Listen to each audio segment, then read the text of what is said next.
Wow, wow, wow.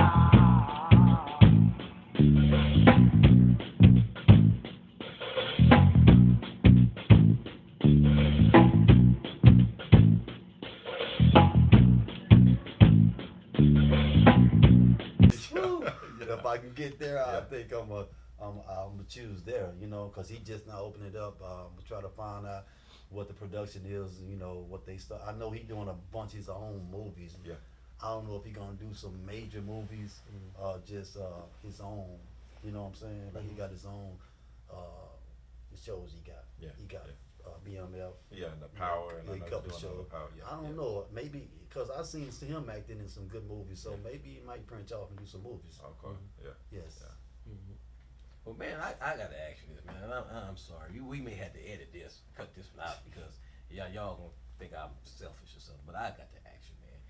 You know, you say you met a brother down there, plugged you in, and you know, took you out there to Atlanta with him, and you ain't never looked back. He looked back until it was over. What the hell I'm saying? I met you in penitentiary. You think you can hook me up? Just do me like he did you. Hey, man. Take me with you when Look, it's like this. Look, No. everybody always asks me that. Though. Hey man, how can I get in? I'm like, hey, man. Man, Yeah, it ain't that easy, man. It ain't that easy. I just got blessed. Yeah, You know yeah, what I'm saying? yeah. I don't No, even for know real. how to go by trying to get you in. Yeah, You know? that's crazy, ain't it, man? It is. I can give you a little leeway. I can give you some information. Maybe you can call and ask them, are they hiring for this or what they doing? That's all I can do. Yeah. Like I say, my homeboy Efren, he's the boss over a crew. Mm-hmm. Like he might have a 12-man crew. We do lights, and he's the boss, which is my friend. Mm-hmm. But he don't cut me no slack though. Yeah. You know what I'm saying? Due to the fact that I'm his friend, he makes sure he be on me. Yeah. Mm-hmm. Yeah. You gonna let the friendship thing get in the way of Yeah. business. Right. Yeah. Most definitely. Man, I wish I did. Once I get in position, see, I'm gonna have to be in position in order for me to put you in position. That's right. I can't put you in a position if I'm not. That's right. So, yeah, most definitely. Once I get in position. Yeah, I need you in position because I'd like to be in front of the camera. Yeah, as you can Oh, tell, yeah. I'm talking. I'm a talker. I don't know, man. I don't know about no electrician. You say you like being in front of the camera? Yeah, man. Okay, well they got a lot of work down there for you. Cause I blow something up. They got a lot of work for you down there, bro. Electrician, man. Yeah. Yeah, that's what I'm talking about. What you got, John? So through it all, like through the struggle and through, you know, you've been blessed and all that. Explain to the TV audience there how important your relationship with God played a part in all that. Because a lot of times, and I'll just tell you, a lot of times we go through it. You know, like I said, growing up, you know, we sometimes listen to our parents, sometimes we don't, because we get to a certain age where we think we know it all. Right. And because when you said like, man, I should have listened to my parents, you brought something back at me because my father used to tell me things all the time about, man, do this, do that, or whatever. And I was at an age where I thought I knew everything, and I didn't know anything really. Right. And so, but now that my father passed away, all the little things that he used to tell me that now that I'm an adult, I've experienced. Right. And had I listened, I wouldn't have gone through some of the heartache or whatever, or some of the pain. You know what I mean? Right. But with that, it's better that we listen to our parents or listen to those who have lived it versus not, because the only other alternative is the bad experience to be that teacher. That's right. So, in my experience, my back has been against the wall plenty of times, and I had no other choice but to turn to God. Right. So with that, talk about that a little bit of how through all the things you've gone through with the ups and downs, what you've known and been blessed and all that stuff, how important it is a relationship with God through all that. Well, how was that important for you?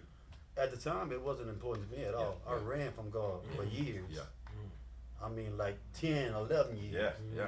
But what he did, he kept putting people in my life that was in the church. And I recognized it. I recognized I grew up in the church. Yeah. But I kept running to a point where I couldn't run no more. You know? The guys that I socialized with, they was going to church and they kept telling me, hey, man, why don't you start coming to church? Start coming to church. I ain't trying to go down there, man. For a whole 10 years, I blocked society out because I didn't want to be broke down up in there, worrying about what's going on in the world. Yeah. So I blocked society out of my head for 10 years. Wow. Wow. And I had to snap. I had to come back to reality and like, now I need to start trying to do right up in there while I can get up out of here. Because even in prison, you can still do some of the things you do out here. Wow. Wow. You smoke weed, you drink, Yeah. or whatever you want to do is in there. And it's hard because you're already locked up and you're against things. And you see all this right here, you're going to take that opportunity. Like I said, I ran from God. I went to church. And I was up in church. All of a sudden, I'm sitting here crying. I was trying to figure out why I was crying. Yeah. I was just sitting up there crying, and I didn't want my partner to see. Yeah, I think he had already set it up. That's why he asked me to come to church, right?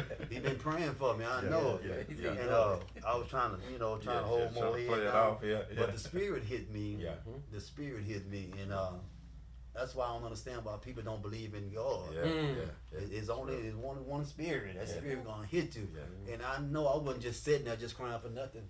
So after church service, man, we had Bible study. And from that point, I gave my life to the Lord in prison. Wow. I gave my life to the Lord, man. Now I'm thinking I done gave my life to the Lord, so let me try to focus on trying to get up out of here now. I'm on my roll with the Lord, because I know a lot of guys give themselves to the Lord in there, but they throw their Bible away at the walls. There you go. Right at the wall, you see a bunch of Bibles right That's there. right. You know, That's right. and I didn't want to do that because I believe in God and I know it's real, so I didn't want to just do what they did. So when I got out, I still contribute going to church. I'm a big believer. I don't go to church as much now because I don't believe in my preacher wearing no big old dookie chain. So I don't, You say dookie chain. So I have a one-on-one relationship with God because He knows me. That's what it's about. You know, so I'm good with the Lord right now. I know we're gonna go through things, but I know if you're right with the Lord, He's gonna bring you all the way through it. And I'm a prime example. I'm here. I went down there 24 years. And I'm able to talk with you guys with a sound mind. And a friend of mine went crazy in 2 years. Put him on medication, he went crazy. So I thank the Lord for bringing me through that, because it's easy to get in the penitentiary, but it's hard to get out. And you're gonna be faced with all type of challenges, fighting. Somebody might try to take your manhood, you got to fight. Some guys can't fight. I never had a problem with that. I had 2 fights out of 24 years. And it was about something that belongs to me and the guy wanted. You know what I'm saying? So, most definitely, God very important. That's good stuff. And I commend you, man. I know a lot of times the misconception is we gotta work, we gotta work inside the church or whatever. But I commend you for you getting out and you trying to draw people back in, telling them, hey, there's a different way. You don't have to do it. So, man, keep up the good work, man. Like I said, it's I don't know if you heard it lately, man, but you're doing a good job. Oh, man. thank you, man. Appreciate it.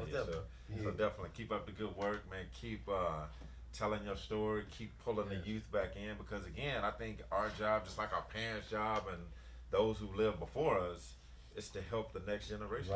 Right. Leading them in the right way. So, man, you're doing a good thing, man. So keep that up. All right, thank you, Definitely.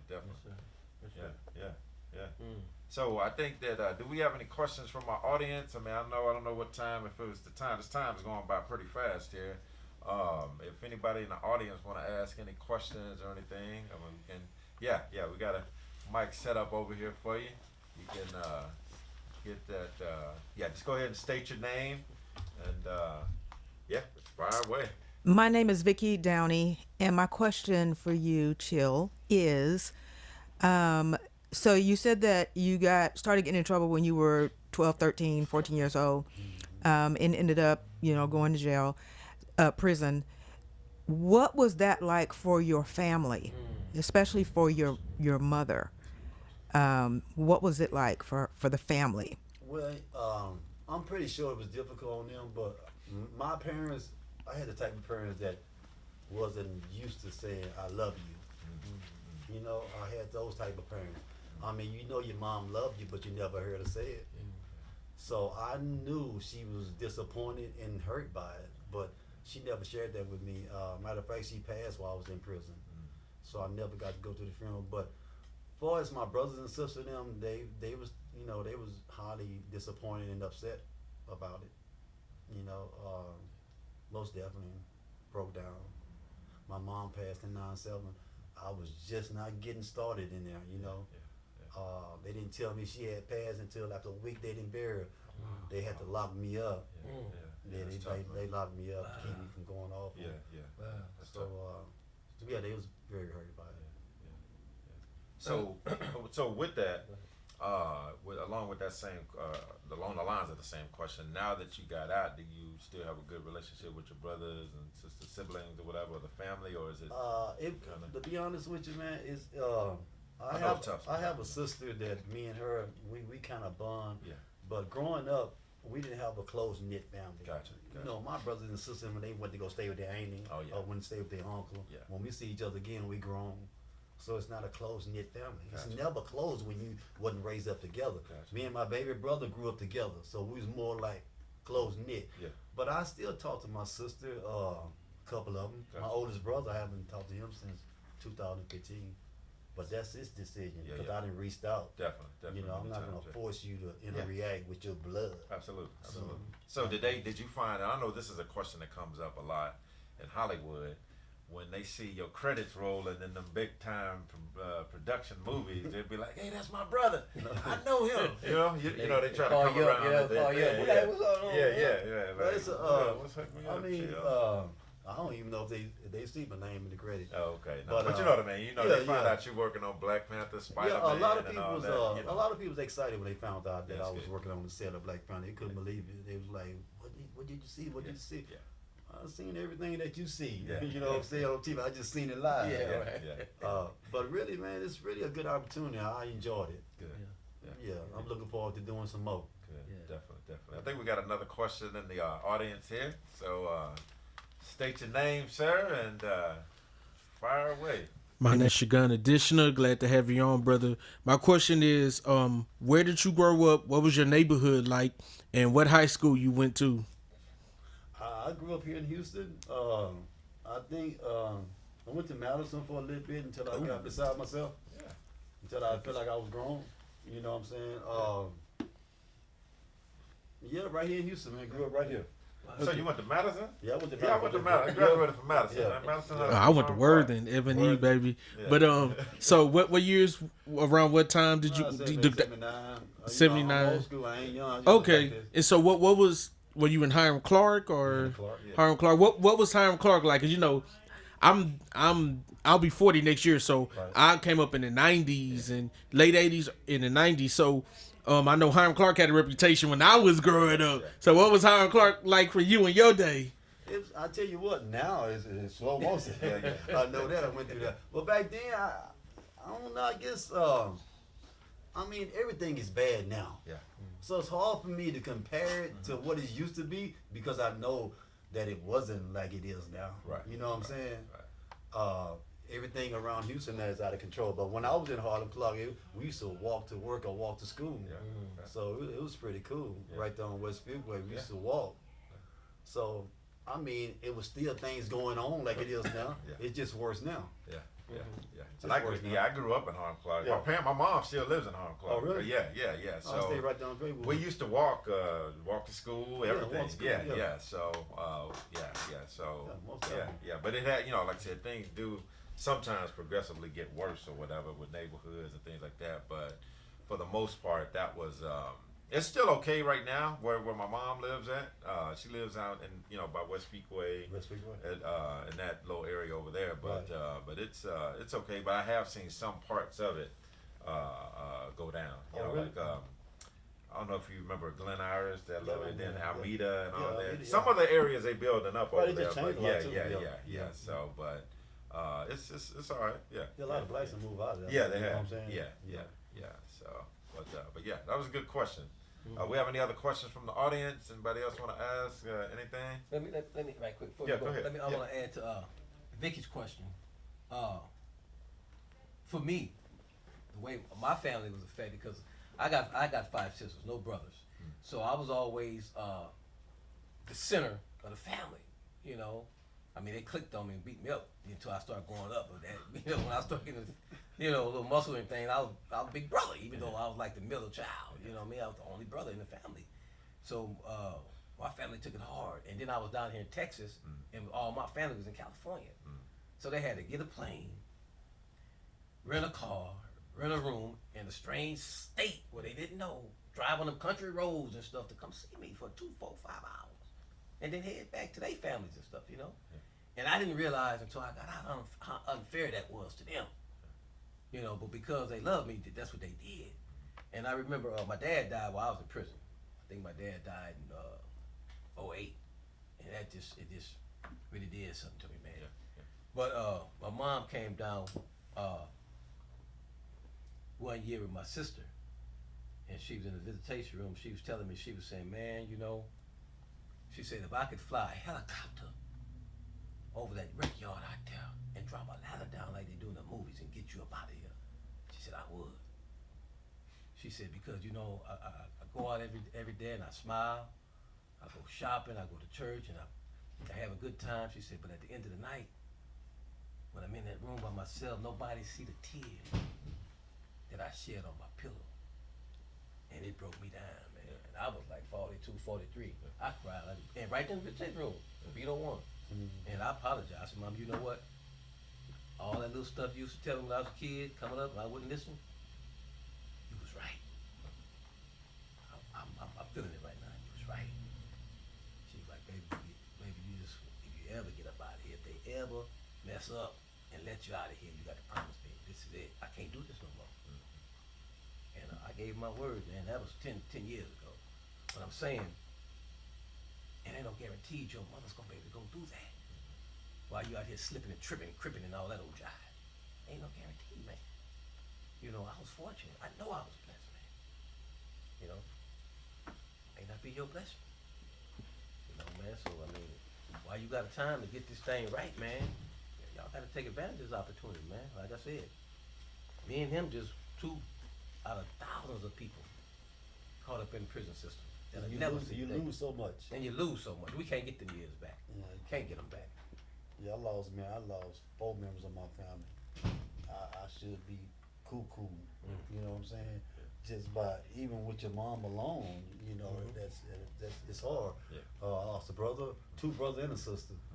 But the Lord kept me strong, man, and pulled me through that, you know. Because I had a cellie down there. The laws they had ran in there and took his property and did everything to his property. You know how they do your property. And he called his mom. He was calling his mom, complaining about it. So his mom and his daughter decided to come down that following weekend and got killed. Don't you know this boy? He went crazy. I can't blame him. Now he blaming himself because he think if I would have never told him to come down here, they wouldn't be dead. I was like, I didn't know how to console this dude because what can I say? You know, I didn't know. I was hurt, and I didn't even know his parents and his daughter, but I was hurt, man. All that. Yeah, so all that. Most of them you lose a lot. Yeah. And I remember a guy, 2014, right before I came on. You know, so when you make parole, they send you the pre-release. They try to separate you from the rough prison. They try to actually help you get out. You know, give you a few classes supposed to help you readjust. They don't do nothing for you though. But anyway, we was going to breakfast one morning. Now this dude, he's finna go up to them gold gates, where they finally check you out. They check your property, check you out, and send you, give you your parole papers. Get out of here. He on his way to the gates. He done made it. People probably outside waiting on him. He arguing with the police. All they asked the man to do was be quiet in the hallway. He wouldn't be quiet. Got around him, surrounded him. One thing led to another. Started wrestling, picked him up, and dropped him on his neck. Broke his neck, killed him. Just that quick. Just that quick. Wow. So I mean, it's just a bad world to be in. Period. Yeah. It's a bad world. My mother used to always tell me. She said, "Baby, trouble is easy to get in, but hard to get up out of. Hard." So again, if you got a chance to get it right and stay on the right track, and you got parents, loved ones, siblings that's supporting you, trying to help you move forward, trying to encourage you to do the right thing, hey man, it pays to listen. It pays to listen. It don't cost you nothing, you know. And if peer pressure, you know, here's the thing about the word no. It don't cost you nothing. It's free. gotta say no sometimes. Yes, sir. Got another question? Yeah, I do have another question. You brought up something that I was just thinking about. I listen to a lot of prison stories and things, and I just want you to kind of explain, both of y'all to explain to the people just how different life is in prison. Just the food, the lack of privacy, it's a whole nother world with a whole nother set of rules. Just kind of talk about that a little bit. You want to touch on? Well, for myself, it's definitely a different world.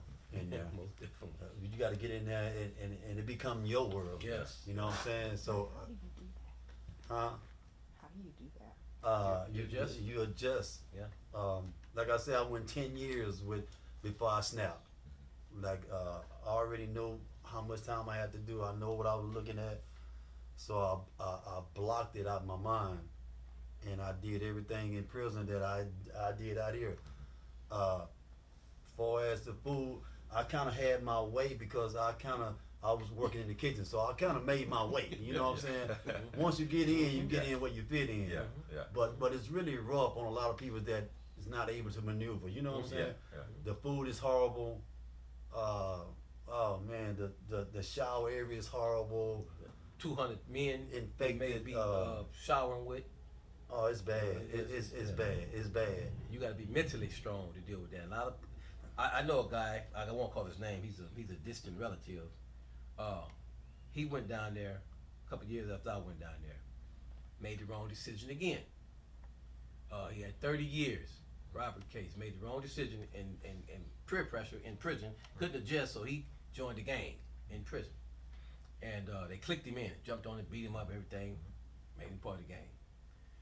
So anyway, my brother-in-law had been coming down there, ministered to him and this, that, and other. He decided, he wanted to be a Christian. So he went back to the gang and he told him he wanted to be a Christian, so they clicked him out the gang. So by his family keeping money on his books and whatever, they decided they're gonna make him take care of the gang, make him pay shakedown, whatever it was. So now he getting money, he going to the store, he paying them, they taking his stuff, and they feel like, well, he weak. He a bro. Ran his cell and raped him. That was the breaking point right there. He went crazy. Started eating his own boo-boo, and he lost it. And so he made it out, man, and I met him, he came to church, we exchanged numbers and stuff. And I called him once or twice, but I couldn't do it because he was still gone. I'd be talking to him like, what's going on, man? Man, how you deal with this? I was like, what do you mean how I deal with this? That prison stuff, man. I'm like, dude, you're not in prison no more. Yeah. That's over with. That's a closed book in my, as far as I'm concerned, that's a closed chapter in my life. Yeah. Well, man, they did it. He just started going that way. Yeah. He's not the only one. A lot of them come out of it. And just, their mind is messed up, man. So, lifestyle in there, man, first of all, it's prison. It's not Holiday Inn. Yeah. So it's designed to break you. Yeah. It's designed to break you. So a lot of times we be out here as kids, teenagers, and we don't want law and structure. We don't want nobody telling us what to do. We want to do our own thing. But there's a world and a society down there that's structured. And they're going to tell you what to do, or they're going to make you do it. Oh, they're going to raise you. And they, they're going to take care of you. Yeah. Or you never get out. Yeah. Or they're going to kill you. Right. I remember they had a ride right before I got out. Because I had snapped. I was like, about my 14, 15 years. I'm like, oh, no, I'm tripping down here. No, down there. You can't tell me to do this. Don't tell me to do that. And as long as I did that, they just kept me down there. Yeah. And then I finally snapped. I was like, dude, you tripping. Just start saying, yes, sir, doing what they ask you. So they had a ride. And I done made parole. I'm on a trustee camp, waiting to go home. I'm just waiting for them to clear my address. I'm gone. And ride go down. And they call everybody out, investigate them. So they come, oh, you old, you been here for a while. I know you know what's going on. You OG. What happened? I said, man, I don't know nothing. You right, I'm OG. Them youngsters don't tell me nothing. They don't let me see them do nothing. Well, give me your ID card. As long as you been, when last time you had a case? I said, I haven't had a case in 10 years. You a lie. Don't nobody stay down here that long without a case. When last time you got caught with contraband? I said, I ain't got caught with contraband in 12 years. Because I had woke up. I'm like, this is rap for me, buddy. Yeah. So he was like, give me your ID card. If I run this card, you're going to say, you're going to have your first case. I'm like, okay, whatever. Gave him my card. He ran it, and he dropped his heat. Like, man, get out of here. So when I saw him, when I finna leave out, he was like, he's at the back gate. He said, man, you finally snapped. I was, oh yeah. I'm not gonna keep putting money in your pocket. Yeah. Cause I realize as long as I'm in this penitentiary, you got a job. See, it's all about employment, man. So I said that to say, don't let nobody pimp you, man. Don't pimp your life out, man. As long as you out here slipping and tripping, you gonna take care of somebody's family down there. Because they need somebody to fill them beds up down there so they can keep getting paid. They got some room for you. They got plenty always room got for you. It's a business, man. That's Business, how, man. That's how Don't they get caught make up in their that money. business. Yes, sir. By getting you down there and Yes, abusing sir. you and Yes, sir. And they gonna get doing paid all for the it. things, man, that they can do to you. And get away with it. My nephew went to prison for 10 years. He actually went to prison behind drugs. They charged him a little too harshly for the drugs he had, but he went down there and did 10 years. And I know when he first got out, as soon as I talked to him, I know the time that messed him up mentally. Mm. I know when I heard him talking, I said, oh shit, he messed up. I told my sister, that boy messed up. She said, what you mean? I said, you wouldn't know. I said, you probably wouldn't know. Yeah. But that's your son, you should know. Yeah. And he talking about the Bible, and now he talking about, can he borrow $100 from me? You know what I'm saying? He done went from there and threw that away. But yeah, everybody can't do time. Everybody can't do time. Everybody dude. can't do time. My fall partner committed suicide in prison. So everybody can't do time. I just prayed and I asked the Lord to keep me sane and keep me healthy. I prayed that in the county jail. Yeah. Before I even went Before I down even there, got I to was prison. praying. Yeah, me too. Because I know I was Yes, gone. sir. Yeah. I know I was gone. No, I I was was the Lord gonna just let me make it out Yes, there, sir. and He did. Yes, sir. So I'm here right now. So I know the dude, man. I ain't gonna call his name. You know him if I call his name. He should have been a welterweight boxer. Bad with his hands. The police were scared of him. But his family had cut him off when he was down there. So I mean, you need hygiene. You need something to eat at night. Looked up one day, he was coming down the hallway with makeup on, tight pants on, trying to survive. Wow. Just broke my heart. And you couldn't say nothing because he beat you up. Yeah. You know? Yeah. But that's that world down there. It's just, I mean, so hey, Yeah. well, you got a chance, man. I got a Right. question here. So what would you say to the kid who's actually out there, he's actually trying? You know, sometimes as parents, and I'll just speak for myself, I'm pretty hard on my son. Like, I'm hard on him. And I know when I step back and look, I'm like, and my wife tell me, man, you too hard on that boy. But when I step back sometimes, I gotta realize that he is trying. And I fall into the mistake of, man, he not doing it like I did it when I was his age. You know what I mean? And so how would you encourage a kid who's out there where he's actually trying to do the right thing, he just may be doing it in a different way? You know what I mean? He's doing it in his way, the way that he knows what, during these times and things like that. But again, I'm on speaking for myself. I know as a dad, I do go a little bit overboard, but I just don't want him to go down the wrong path. Well, if he's on a level where he's doing righteous, you know what I'm saying? Yeah. The only thing I would do if I was a father is try to encourage him, even though he's not doing it the way I would want him to do it. Gotcha. But he is making an effort. Yeah. So at least you can do it and encourage encourage him, because if you keep putting him down, that. Yeah. He gonna, like your wife say, you kind of too hard hard. on him. Yeah. My stepson, every time my ex-wife say, you okay, you can discipline him. Every time I got ready to talk to him, she be standing there like she want to start crying. Yeah. And That's she, what they do. she looking at him, he looking at her. And I tell her, I say, You gotta go. Yeah, you gotta get out of here. Get out of here. Yes. But yeah, I always try to, even when I get upset with him, I take him for a ride and talk to him, So it's always good putting something in his ear, Definitely. Because kids need that now, and they got no father, man, Right. Right. Yes, sir. Yes, Yeah, sir. that's a good word. Yes, sir. Most definitely. Yeah. Well, we coming down to the close of another episode of My Father's Business, sponsored by the one and only Rapology Show. Shot every Saturday from 1 to 3 p.m. by and through CLRadio.live. Do we have any last questions before we close? Going once, going twice. I got it. You good? You good? No question. Got any closing statements you want to make, Will? Any closing remarks? Oh no, I'm just thankful and grateful that I was here today, man. I always wanted to share something with the kids. I always wanted to do that. I really never got the opportunity. Well, here you go. I always wanted to do it. I always talked about it. Yes, sir. So here I am. You know how to go at work. Yeah. So here I am, man. Well, let me ask you this. I know you spoke earlier about being in front of the camera. Yeah. Well, me and my cameraman back there, we finna put together a show called Prison Stories. Prison story. Yeah, you welcome to join that show right there. That's cool. Tell your story. Yeah, I And don't keep mind. reaching these kids out here, man. Right. Most Because definitely. I know for a fact, as long as I stay connected to you, because see, you got what's called unexplained blessings. Hey, You can't even explain how you want I really supposed to went to the church and share my testimony, but I'm sharing it here. So I said I was going to share it in church, but I won't be able to speak. It's okay. I start crying. But I need to stay attached to you. You get them what they call it, John, blessings in abundance.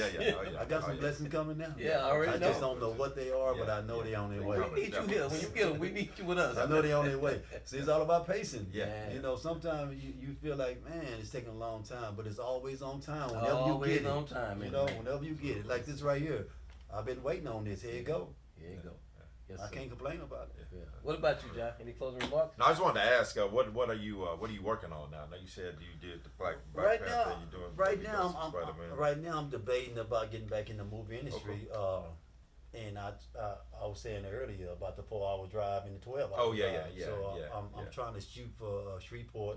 Yeah. See what 56 doing down there. Yeah. If not, I might head back to Atlanta. Gotcha. You know, because they got so much more in Atlanta. Yeah.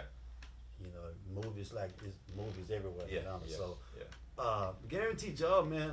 To be honest with you, the reason I went to Atlanta because they didn't ask me a lot for as okay your What you're doing background, is, yeah. drug test. Yeah. They just hired me. Yeah.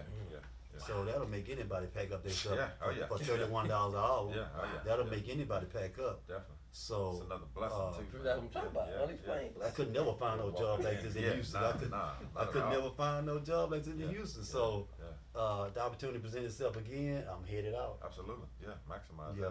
that, man. Definitely. Yeah, well, definitely, man. It's a pleasure having you. Like I said, man, appreciate it. like Mr. Muhammad said, we're gonna Mr. stay Muhammad, connected. yes, my brother. Stay connected, Yeah, and yeah. like I said, it's I know the future is bright for you, and like I said, we're doing some big things here with my father's business and some other Right. things coming up. Yeah. My prison stories, we got future actors and Yes. actresses and all that Yes. stuff Oh, yeah? here. Yes. And so again, School meeting. we want to stay connected because you know we never know. Like I Right, said, right. we want Oh, some yeah, of the most unexplained definitely. blessings. Hey, you may be looking at future stars here. Yeah. You know, Yeah. I know they sitting here chilling now, or whatever. But you put them when you put them behind the camera and say action, they Yeah, turn they they, ready. they Oh, turn they it turn on. on? They Yeah. turn on? Yeah, Okay, I they like to see transform, that. I like man. to see Yeah, that. yeah. So, Yeah. but yeah, no, definitely a pleasure having you here today, thank you, man. man. And Appreciate it. it's good stories, Glad good to be here. encouragement, and everything like that. So keep doing what you're doing. You know, and I know you're gonna keep pressing on no matter what happens or however many doors close on you. You're gonna keep kicking them Keep down. on going, Yeah, man. yeah. Just keep You doing know. what you're doing, man. You're doing a good job, man. Right. So just Appreciate keep you. that Thank up. you, man. Definitely, yeah. So Okay. And with that, we're gonna sign off. yeah. Hey.